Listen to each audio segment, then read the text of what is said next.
У меня дедушка служил, и папа служил, и вот сейчас я служу. Для меня это большая честь. Ильнар Николаев еще не принял присягу, но уже присягнул на верность Отечеству. Как влетая, сидит на нем форма новобранца.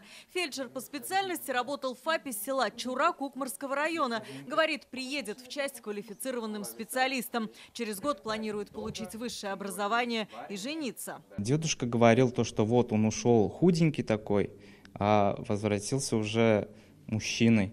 Все мои одноклассники, друзья служили.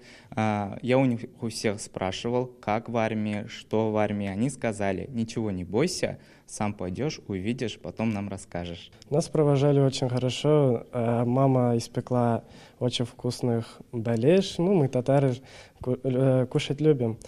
Беляш, учпишмак, все дружно поели и проводили. Данис Миниханов уверен, больше всего будет скучать по маминой стрипне. Ему 20 лет, и у него на руках диплом механика. За 3 дня на сборном пункте стало ясно: отправиться в Подмосковье в сухопутные войска. Уверен, знания техники ему помогут. На мне сейчас военная форма, но все равно в чувстве есть такая напряженность, тревога.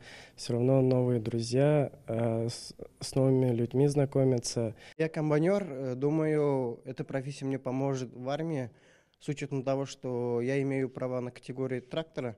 Да, здесь ребята с Кукмарского, с Тукайского района, но есть и земляки. Первое время волнение было, а сейчас уже никаких волнений, просто стремление вперед. Традиционно треть призывников из республики распределят в подшефные воинские части Балтийского и Черноморского флотов, президентский полк и научные роты. В пути эшелон будут сопровождать медики. В вагоне-ресторане будет организовано горячее питание. Все военнослужащие по призыву, срок службы которых истек, увольняются и своевременно направляются к местам проживания. Вы сегодня вступаете в ряды вооруженных сил Российской Федерации. Одних из самых лучших, мощных вооруженных сил мира.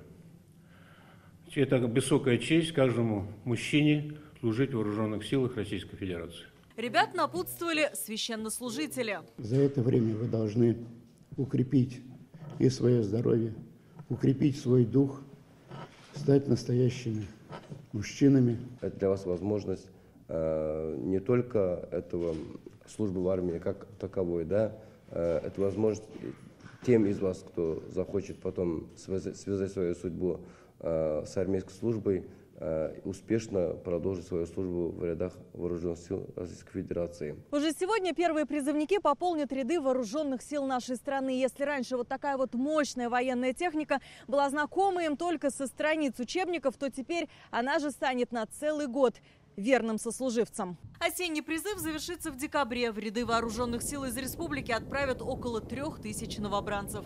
Алия Хайрудинова, Данил Филатов, ТНВ, Казань.